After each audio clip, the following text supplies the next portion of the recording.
Hey everybody, One of Weezem here, 2:53 a.m. Sunday, January 12th. We just introduced Grim Creeper from the Arkeyan Crossbow Battle Pack. Stuck the Arkeyan Crossbow on just for a little bit. I'm wanting to leave a tiny bit of it left. Tried to keep it halfway. It's kind of hard when you're just kind of processing what it does. Want to be able to throw that on here at the end, but what we're going to do now is introduce Series 2 Thorn Horn Camo. This is a big deal for the simple fact Camo was a castaway, just kind of like Whamshell and Warnado. He is back in the Skylanders swap force. Cool thing for Camo fans though, again, the light core poses are cool. They get the flash bomb effect, all that's fine and good. They both actually have pretty good poses, Whamshell and Warnado. This kind of applies to Flashwing too, but just not in the SSA castaway aspect. What's sad for Whamshell and Warnado fans with the light core, they don't get the Wow Pow. And that's a pretty bum deal in my opinion. I still feel, I've said this from the beginning, with Giants when they brought the light cores out. My deal is the light core figures should be a step above and beyond that particular Skylander. Now I'm not saying that here in Swap Force that Grim Creeper's light core should have a Wow Pow. I'm fine with that because if you take standard Grim Creeper who's still on the portal and put him side by side with light core Grim Creeper is actually better because of the flash bomb effect. I might go so far as to pad the stats of the light cores a little bit. My biggest issue, Camo is going to come back again, extremely popular, a fan favorite, super powerful, and he gets a Wow Pow. Warnado and Whamshell, both very popular. Personally, you should know Warnado, one of my favorite characters. He would really benefit from a Wow Pow, is what's sad. Whamshell, probably overall, at least based on the polls I've run and feedback I've gotten from everyone, probably a little bit more popular than Warnado. But what I'm getting at is those two guys in Flashwing, just to name a few, they get gypped without the Wow Pow here. Again, in my personal opinion, the light core, they cost more, they have a light up effect, that's cool, that's fine and dandy, but they need to be a step above your standard Skylanders, and the flash bomb effect doesn't cut it for me. There's a teddygram behind my keyboard. I wondered where that went earlier. Anyway, back to what I was talking about. It's just the flash bomb effect. I would tweak that. I've covered that before. It should be able to be recharged or used at my discretion, if not both. I like what it does when you first put it on. It's kind of an equalizer, if you will. That said, the Wow Pow to me is more important because you can use that anytime once you purchase it, and it deals insane damage. And again, even Whamshell, both Whamshell and Warnado could use that Wow Pow, particularly Warnado. He's, not exactly the most, brawny Skylander, if you will, and there's a lot of things you could do with that guy that would make him, a little bit more competitive with some of his tougher competition like a Camo. But before I dwell too much on that, main thing I'm getting at, for all you Camo fans, he's back. And if you're thinking, man, I wish he would have been light core, that would have been so awesome, I'd be more than content with just a straight Series 2 pose, because you get a Wow Pow. Warnado and Whamshell people don't get jack in that regard. So that said, there are some awesome, I said this when I unboxed him and brought that up, there are some really killer light core options for Camo. They'd probably have to come from his upgrades, Vine Virtuoso or Melon Master, but you can light up the melons. That would be pretty complicated and heavy, but like the Firecracker vines, that would be wicked cool if they pulled that off. That said, I am going to pull Grim Creeper. There's a chance Camo could give us some accolade I'm not thinking of in terms of our, Portal Master rank. But Camo, Thorn Horn Camo, that is on the Portal of Power. We're going to back out of here, take a look at this guy. I hope you're excited as I am. Root Punch! Oh, I thought, wait, I don't have the Arkeyan Crossbow on there still. Alright, there he is, Thorn Horn Camo. Interesting thing there, in-game and on the artwork above the name tag, he's got the yellow painted on his back, just like the Series 1 figure. Series 2 here, mine came straight green. I kind of griped a little bit about that in the unboxing, but let's take a look. We've never seen Camo jump, so there it is. Kind of somewhat cat-like. Again, I think he's like part dragon, part fruit. But oh, that's a real, you know, I don't know if I've ever paid attention to the color of those flowers at this time. They look really good from the life element. But his primary attack is Sunblast. Let's take a look at that. Okay, clearly it's very well ranged. 25, you get the idea. He can kind of rapid fire. It's not going to be like infinite. He can fire off like 3 of them, and then there's a slight pause. But I think, did I see it 38? Yeah, 25 to 38 from the primary, and again, pretty good speed, minimal recovery time. Firecracker Vines is his secondary attack. This comes in really handy. Check it out. You saw the 15 damage there. And look at the range though. He's standing this far away and we hit that second dummy in the middle. Let me try to get... It's kind of hard to angle this right. Yeah, so I mean 15 and 15, you get an idea on the range. There's a pretty good showing for how the melons, how effective they would be. That said, let's come in here. We're going to go to collection. Gonna cycle over here to Spyro's head. Look at that, now the life element has jumped back above the undead. We've got 107 overall. We might back out. Look at the Arkeyan Crossbow too. That's what that other new exclamation is down there. So let's go ahead, click life elements. Camo should be the last, whoops, should be the last guy listed if I can get there. There he is right down there below Zook, oddly enough.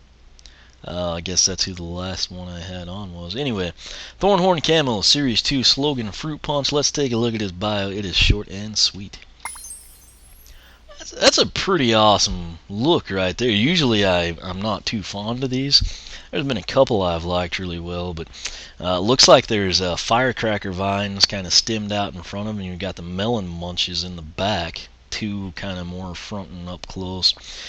Look at that detail though on like his neck and chest area. It's almost like a leaf structure, so that's really cool. Nice detail on the eyes as well. Anyway, if I can talk, hatched at the roots of the Tree of Life, Camo is half dragon, half plant, with effervescent life energy flowing through his scaly leaves. This power allows him to cultivate fruits and vegetables at a highly accelerated rate, which causes them to explode when they ripen. Funny alert, Camo's unique gift caught the eye of Master Eon, initially because he was hungry and tried to eat a melon that exploded in his face.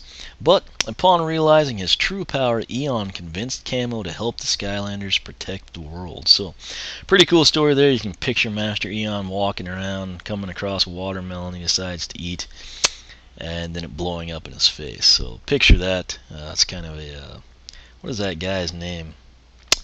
A little bit before my time, but he was the one that smashed watermelons. I know it's not MacGyver, it's not Gulliver. Something along those lines. I don't know. No one really cares, I guess. Anyway, let's back out of here. I'm going to come down here to this kind of other toys, if you will. And we're going to cycle all the way over. Maybe not all the way over. Okay, what we're missing here. Platinum treasure chest. I swear I've had that thing on the Portal of Power, and it's not registering. Volcanic Vault, I never got that. It was at Best Buy. Platinum Sheep and Groove Machine are coming up, as is Sheepwreck Island. Dragonfire Cannon I don't have because I bought the Golden Dragonfire Cannon. But right here, the Arkeyan Crossbow. That's the one we just got. You can't really view it or anything, but you know, that's what it was. So we'll back out of there, back out of here. Come in the Skylander. Take a look at his stats. Talent. First thing I need to mention, number 1, this is Sunday, so it's, you know, XP day. There's like no crazy, you know, skewing of the stats or anything.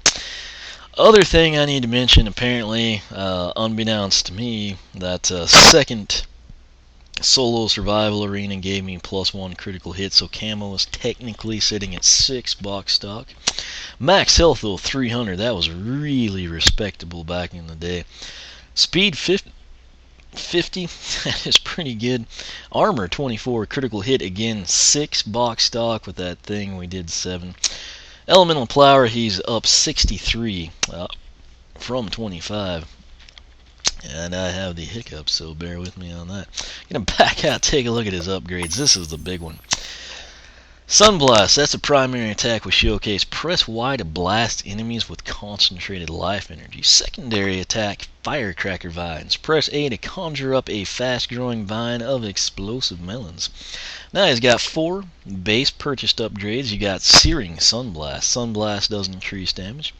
Second purchased upgrade, Melon Fountain. This is actually the tertiary attack. Press X to send melons flying everywhere. Third purchased upgrade, Firecracker Food. Firecracker Vines do increased damage. And the final purchased upgrade is Vigorous Vines. Firecracker Vines move quicker and farther. That's actually a huge upgrade. It makes a very big difference between the two. Now, for Camo, you've got 2 paths. Again, I mentioned these earlier. Vine Virtuoso, obviously, that's going to be your top path. And Melon Master, as the name and the pictures might lead you to believe, is this bottom path. That said, let's take a look at Vine Virtuoso. It begins with Martial Bounty. Firecracker Vines create more explosive melons. Next up, we have Peppers of Potency. Firecracker Vines do even more increased damage. And again, they've kind of changed, course there. Lastly, we have Proliferation. Create 2 Firecracker Vines at once. This is the path that I chose for Series 1 Camo. In part, I really liked Zook's Floral Defender path. I still feel it's one of the most underappreciated paths in the game. And side note, when I put Shroom Boom on the Portal of Power to register him the other night, I tested him out when I took his, can't think of the name now, but it's his defensive path that I said should have been like Zook's. They fixed the glitch in Giants. When I would shoot the slingshot, it would blow up the mushroom shield automatically. That does not happen in Swap Force, and that is going to make Shroom Boom a much better character. That said, the reason I'm telling you all this is sticking true to my roots. What I will do for you, I will come in and I will actually take Melon Master. Reason I didn't in SSA, a lot of people said there was like a glitch. I believe it may have been confined to the Wii version. I'm not 100% sure, but something about it wouldn't like deal all the damage it should every time. I don't quite remember all the details right now, but Vine Virtuoso looked awesome, and with the aspect of this possibly not have worked right, in SSA, I thought, makes the decision easy. This time around, I'll go this route, see what happens. It begins with Ring of Might. The Melon Fountain blasts out more melons. Again, that's his tertiary attack. Right there, our second purchased upgrade. Coming back down to Melon Master. Second one, we've got Melon GMO. The Melon Fountain does increase damage. And lastly, and this is what really seemed cool to me, Melon Fortress. Hold X to hide in the Melon Fountain and release the button to send melons flying. Obviously, this is one I will need to play as to kind of fully appreciate, but at the time, SSA, it kind of reminded me of like Terrafin's burrowing ability. I was very excited about it. Now, his Soul Gem, this thing was crazy. Orbiting Sun Shield. Hold Y to create a Sun Blast Shield. Create 3 shields to gain a healing effect. So it's just one of those things, you just pace yourself, time it out, and then you kind of regenerate health, which again you see quite often with the life element. Now, if Camo came back as a light core figure, that would be the end of that. We'd have the flash bomb effect and the same old stuff. Fortunately, he did not come back as a light core. He came back as a true Series 2, and that means he has a Wow Pow. This Wow Pow is called Explosive Harvest. Any melons can turn into super melons and launch at enemies. They look more like pumpkin heads to me, but I guess they're just kind of like wicked watermelons or something. Which granted, pumpkins are a melon too. They all take crud tons of water. There's some of my agricultural past coming back on me. That said, this is one of those deals. I have no clue what to expect. I don't know if it's going to be lame and a dud, if it's going to be awesome and overpowered. Who the heck knows right now? But I am excited to kind of see how that pans out. And again, that's the big draw for Camo, again, is just the fact that we have that wow pow in place. So, going to back out of here, come in, take a look at his quest. Bad Guy Basher, defeat 1,000 enemies. Fruit Frontiersman, eat 15 pieces of fruit. Don't take damage outside story mode. Win 10 PvP matches. If you don't like Camo for some reason, totally maxed out, encourages you to play with him, get all his upgrades, get him to level 20, and that should change your mind with him and any Skylander. Elementalist, 7,500 elemental bonus damage. Now the two big life ones. Defender of Life, defeat a total of 25 undead spellpunks. Fully stocked, defeat a total of 250 enemies while at full health. And then the biggest one, Camo's personal quest, is Garden Gorger. Eat 10 watermelons. Nothing too crazy there, you just have to find the watermelons. I'll go ahead, back out of here, and what I'm going to do now, you know what Camo's attacks look like. I left a little bit on the Arkeyan Crossbow because between these recordings I do nothing. I just, save the audio and come back and record. What's going on Twitter? Okay. Daphne's working on some quests apparently. Anyway, got the Arkeyan Crossbow in my hands. What lights up on it is essentially the bolt or the arrow. It's kind of a nice blue. It kind of matches the translucent color if you just put light in it. And what it will do is roughly 40 damage. It has a really nice lob attack. Not super fast, but I'd say it's roughly on par with the timing of the Fiery Forge. So just in case you skipped the Grim Creeper video because you've seen the Lightcore ones prior to that, here's what the Arkeyan Crossbow does.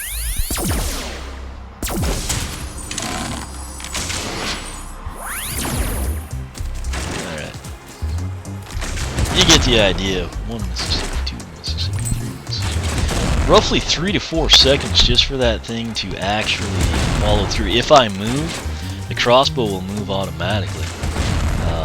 And I guess it homes in on the closest enemy. Let's see if that arrow...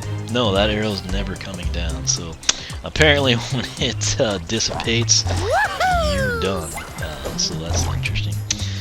That said, that's the Arkeyan Crossbow. If you're having trouble in an area, or if you've got it handy, why not throw it on the portal, get a little bit of a assisted boost there. That said, very excited to see Thorn Horn Camo back mainly, and definitely looking forward to checking out that WoW Pal, seeing how it kind of pans out. That said, I'm going to stop this, and you know what's coming next. Part 58, we've got Wind Up with the Shipwreck Island. We'll see exactly where on the air docks that thing goes. We've got the Platinum Sheep and the Groove Machine. Those two are probably going to be hilarious. Probably not near as helpful as the Sky Diamond, at least for what I do. But like I said, I mean, they're going to be good. So we may venture off into Hungry Gobble Pods and kind of take advantage of those there. Just have some fun with them. And that's pretty much that. But again, this was Series 2 Thorn Horn Camo. Hopefully you enjoyed it. Make sure to subscribe. That'll keep you up with all the latest. You can follow me on Twitter, like me on Facebook, circle me on Google+, whichever you prefer. Once again, thanks for watching, and I will catch you back here for Part 58. It's basically going to be the Shipwreck Island smorgasbord. Everything that came packaged in there, we're going to go ahead and introduce it in one video. So stay tuned for that, and I will catch you later.